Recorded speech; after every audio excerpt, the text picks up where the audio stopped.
Hey, salut tout le monde! Aujourd'hui, je vous retrouve avec mes nouveautés livres. Tous ces livres que j'ai achetés, et pour certains déjà lus, et pour certains déjà feuilletés, et pour d'autres, pas encore. À tout de suite.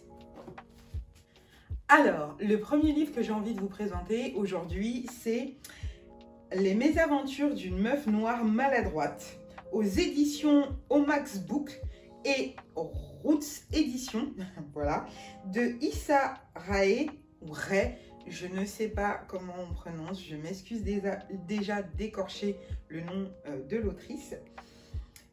C'est un livre que j'ai trouvé sur la librairie Majella. Vous savez à quel point j'aime cette librairie afro-caraïbéenne et à quel point j'aime mettre en avant les autrices noires, les autrices de ma communauté.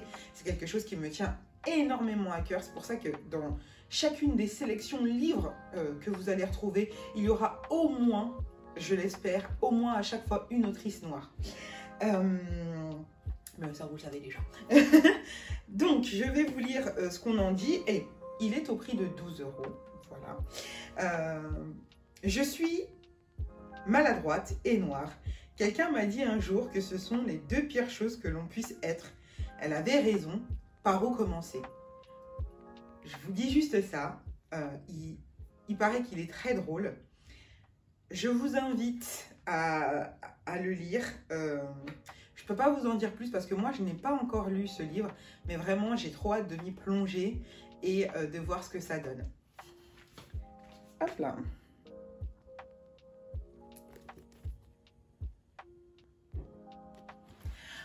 Voilà pour le premier livre de cette sélection. Je continue.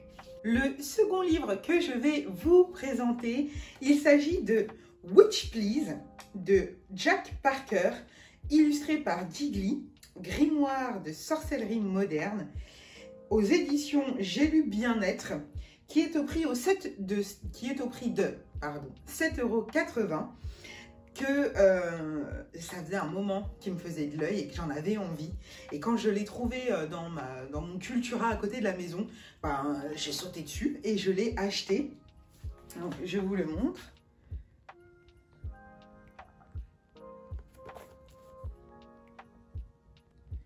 Il est très joli, très bien illustré à l'intérieur. Je vous donne un exemple. Hop là.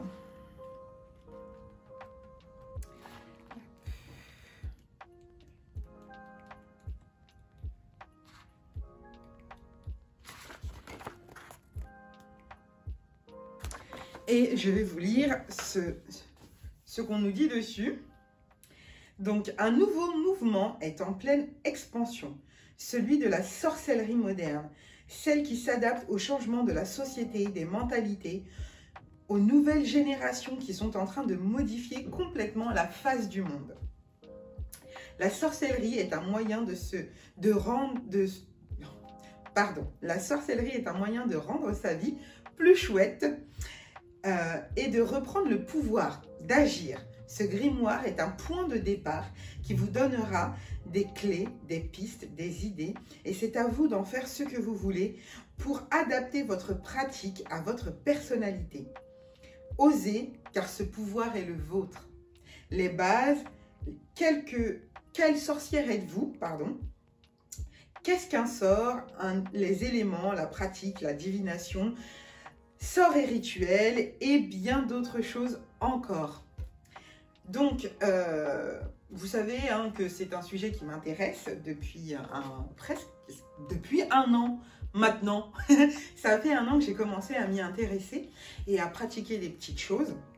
Et donc, du coup, je suis toujours en phase d'apprentissage. Et donc, du coup, je continue à acheter des livres qui puissent améliorer mon savoir et ma pratique. Donc, ce petit livre, je vous le conseille fortement. Voilà, je passe à l'autre livre. Le livre suivant, c'est la Déclaration des droits des femmes, illustrée par 31 artistes, que je ne vais pas tous vous citer, mais je vous les remettrai tous en barre d'infos, aux éditions Chêne, au prix de 14,90 € pour la petite histoire. Ceux qui me suivent sur Instagram, d'ailleurs, je vous remets mon nom sur Instagram. Venez me suivre, il se passe toujours quelque chose sur mon Instagram. Que j'ai trouvé donc sur le chemin de retour des vacances sur une aire d'autoroute qui soldait ses livres. Et donc du coup, au lieu de 14,90 €, je l'ai payé 6 €, cette version illustrée. Et je vais vous montrer quelques illustrations à l'intérieur. Pourquoi j'ai choisi ce livre-là? Je pense que... Voilà. Il n'y a pas besoin de se poser 36 000 questions. Je suis une femme, les droits de la femme, ça m'intéresse. Et souvent, ils sont très souvent occultés, oubliés, bafoués. Donc du coup, je trouvais ça pas mal. Si besoin était de venir me référer à mes droits dans ce livre-là. Donc je vais vous lire ce qu'on nous en dit. Donc, Déclaration des droits des femmes illustrée. Chacun connaît la Déclaration universelle des droits de l'homme, mais qu'en est-il des droits des femmes? Souvent invoqués, personne ne connaît pour autant les textes qui les proclament. Depuis la rédaction en 1791 de la Déclaration des droits de la femme et de la citoyenne par Olympe de Gouges, première à revendiquer l'égalité juridique et sociale des femmes par rapport aux hommes, jusqu'à nos jours, la question de la condition des femmes en France et dans le monde n'a pourtant jamais cessé de soulever indignation et débat. Voilà. Voilà. Je pense que dans tous les foyers français où vit une femme ou non d'ailleurs, on devrait tous connaître la Déclaration des droits de la femme. Voilà, tout simplement. C'est une version qui est illustrée, vraiment magnifique. Mon fils peut venir la consulter à n'importe quel moment, ne serait-ce que regarder les dessins, ça ne me dérange pas du tout. Je vais vous montrer 4 illustrations qui m'ont, moi, beaucoup plu dans ce livre. Alors, le premier dessin que je vais vous montrer est illustré par Carlos Philippe Léon. Je suis désolée de la prononciation, hein, comme toujours. Donc, hop là. Il s'agit de celle-ci, qui est magnifique, je trouve. La seconde illustration qui m'a beaucoup parlé et que j'ai trouvé drôle et fun, c'est celle de Christophe Lautrette. J'espère que ça se dit comme ça. Je suis désolée. Et c'est la statue de la liberté qui se fait dézipper sa robe par Superman. Voilà. La troisième, que je trouve vraiment, vraiment sublime, hop là, est de Mali Siri. Alors, j'espère pareil que je prononce bien. De toute façon, je vous remarque tous les noms. Tac.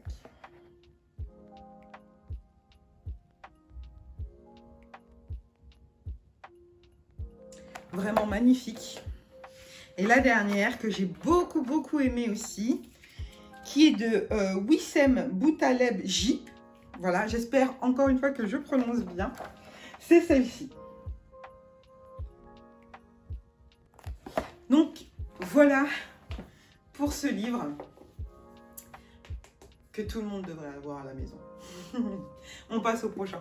Alors, le prochain livre dont je vais vous parler, c'est une new romance. Il s'agit de Le Marchand de Sable saison 1, parce qu'il y a 2 tomes, de Gaïa Alexia. Et je reviens à mes premières amours avec la new romance de chez les éditions Hugo Roman, parce que c'est ce genre de lecture, la new romance, qui m'a réconciliée, qui m'a ramenée vers la lecture et qui depuis ne s'arrête, enfin, je m'arrête plus de lire et je vais vers d'autres thèmes que la romance. Et c'est une autrice d'ailleurs que j'ai déjà lue et que j'aime beaucoup, beaucoup, beaucoup. C'est une Française, Gaïa Alexia. Et ce livre, je l'ai trouvé en même temps que la Déclaration des droits de la femme, des femmes sur cette même aire d'autoroute au prix de 6 €. Moi, je l'ai acheté, mais il est, lui, au prix de 17 €. Donc, voilà, je vous montre la couverture qui est magnifique. Je ne sais pas si vous verrez les reflets. C'est juste sublime. Et donc, du coup, je vais vous lire la 4e de couverture qui nous dit « Nola Note a tellement dû croire à la légende du marchand de sable lorsqu'elle était enfant que des années plus tard, il hante encore ses cauchemars. Précédé de papillons rouge sang et s'aimant du sable derrière lui, Nola le sent. Il n'attend qu'une chose, s'en prendre à elle. Pour l'éviter, elle se plonge dans ses cours jusque tard dans la nuit, notamment ceux de mythologie nordique, cette matière qui lui donne du fil à retordre. Tant qu'elle est éveillée, tout va bien pour Nola, mais que se passerait-il si rêve et réalité se confondaient et que l'homme de ses cauchemars apparaissait au détour d'une rue? Aux heures les plus sombres se joue une course-poursuite digne de la cavalcade de la lune en pleine nuit. Voilà pour ce livre. J'ai vraiment hâte de redécouvrir en fait la plume de Gaia Alexia que j'aime vraiment beaucoup. Et voilà, on continue. Alors, l'avant-dernier livre que je vais vous présenter, il s'agit d'un livre pour enfants acheté chez ma librairie chouchou Majella. Enfin, je ne l'ai même pas acheté. Je ne l'ai pas acheté, c'est Pamela, la fondatrice de la librairie, qui me l'a envoyé très très gentiment. C'est un amour. Et parce qu'elle savait à quel point j'avais envie de un jour pouvoir aller au Sénégal. Et je trouve ça hyper touchant de sa part. Vraiment un amour. Et donc du coup, elle me l'a envoyé et il s'agit de « Pourquoi le lac rose est-il rose ?» C'est un livre qui est paru aux éditions Chio. C'est un livre de Sandy N'Golo et de Maxime Cavallini, parce que je m'étais trompée la dernière fois. Et il est juste magnifique. Donc, dans ce livre, on va suivre les aventures de Maïsanou, qui a plusieurs hypothèses sur le fait que le lac rose du Sénégal soit rose. Et donc, du coup, elle va vous exposer toutes ses idées sur le fait qu'il soit rose. Donc, c'est une petite fille, parce que je trouve que là, c'est connoté très féminin, je trouve. Donc, c'est une petite fille avec un magnifique afro qui se demande pourquoi le lac rose du Sénégal est rose. Et donc, du coup, on va la suivre dans sa petite aventure. Et c'est très bien illustré, c'est magnifique. Et on va découvrir avec elle pourquoi il est rose. Et franchement, il est super. Mon fils de 7 ans peut le lire.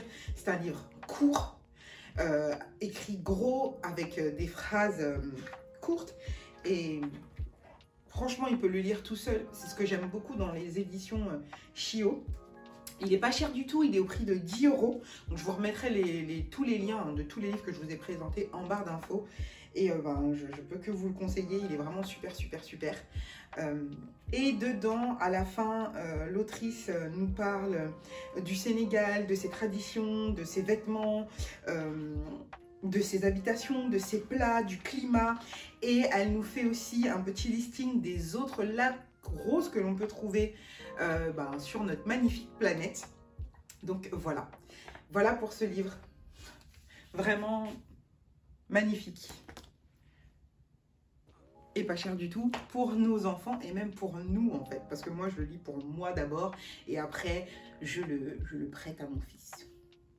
Ouais, je suis comme ça moi. Allez, pour le dernier livre. Alors, le dernier livre de cette sélection est un livre sur l'automne. Donc ça s'appelle Les saisons bien-être. Et donc moi j'ai la version sur l'automne. Mais sachez que vous allez pouvoir retrouver la version hiver, printemps et été. C'est un livre écrit par Azilis Salvador et Camille Pellissier. J'espère que je prononce bien les noms. Et il est aux éditions Améthyste. Et il est au prix de 15 €. Je vous montre juste la merveille qu'il est. Magnifique. Et donc, je vous lis ce qu'on nous en dit. Vous avez envie de prendre soin de vous, mais vous ne savez pas par où commencer. Vous voulez adapter vos habitudes au gré des saisons sans vous imposer trop de contraintes. Ce guide est fait pour vous et oui, chaque saison a ses particularités, son rythme. On hiberne en hiver, on met le nez dehors au printemps, on danse jusqu'au bout de la nuit l'été, puis à l'automne, le rythme redescend doucement. Et vivre en harmonie avec le rythme de la nature, ça s'apprend. Dans ce guide, à l'approche holistique, vous trouverez des trucs et astuces simples de naturopathie pour traverser l'automne avec légèreté, des explications accessibles pour mieux comprendre votre corps et vos émotions, des exercices de développement personnel, des méditations, du yoga et d'excellentes recettes pour verdir vos assiettes en un tour de main. Reprenez le pouvoir et émancipez-vous des injonctions de la Healthy Police en toute bienveillance. Donc je l'ai pris parce qu'il est déjà, il est sublime. L'automne est ma saison préférée. Et en plus, dans le féminin sacré et la sorcellerie, l'automne est une saison très très importante. Donc il est tout en papier glacé comme ça. Et il est magnifiquement illustré. Vous savez que ce genre de livre, moi, je les aime illustrés parce que sinon, je m'ennuie. Et il est juste sublime. Je vous montre parce que il est magnifique. Donc, dans la partie 1, on va retrouver la saison de la récolte. C'est comme ça qu'elle a appelé. Donc, on va nous parler de l'automne chez les humains, du calendrier, de ce qui s'y passe, un zoom sur la nature, il y aura des tests, il y aura de la méditation, on va vous parler d'être bien à l'intérieur de votre corps, on va vous donner des petits tips de naturopathie. Regardez-moi comment c'est trop beau. On va vous parler des plantes, de ce que les plantes peuvent vous apporter, etc. etc. Enfin, les plantes d'automne, hein, bien évidemment. Franchement, il est juste génial. Je vous le conseille. On va aussi... Enfin, voilà. C'est vraiment... il est vraiment trop trop beau. À la fin, vous allez retrouver des recettes qui sont, je vous préviens, uniquement des recettes véganes. Mais moi, ça me va bien. Je suis gourmande et je suis curieuse de tout goûter. Donc... il n'y a pas de souci, vous allez retrouver aussi des exercices de yoga. Vous voyez aussi que dans ce livre, la jeune femme qui fait les exercices de yoga n'est pas dans les standards de beauté de la société, mais qui est une femme ronde. Et ça me fait plaisir. Ça me fait extrêmement, extrêmement plaisir. Donc voilà. Enfin, franchement... des petites recettes comme le potimarron rôti au four. J'ai hâte de m'y plonger, de vous en faire une revue, de vous dire ce que j'y ai trouvé, comment je l'ai trouvé, est-ce que les exercices sont faciles, est-ce qu'il est facile à comprendre, etc. Et il est magnifique et si je l'aime beaucoup, il est certain que vous aurez aussi une revue sur celui de l'hiver que j'achèterai avec grand plaisir. C'était le dernier livre de ma sélection. J'espère qu'elle vous a plu. Dites-moi si vous avez eu l'occasion de lire un des livres que je vous ai présenté pour échanger tout simplement. Les commentaires sont à vous. Exprimez-vous, dites-moi tout. J'espère que cette vidéo vous aura plu. Si c'est le cas, n'hésitez pas à liker et à vous abonner à la chaîne si ça vous fait plaisir. Je vous souhaite une très belle journée. On se dit à bientôt. Bye.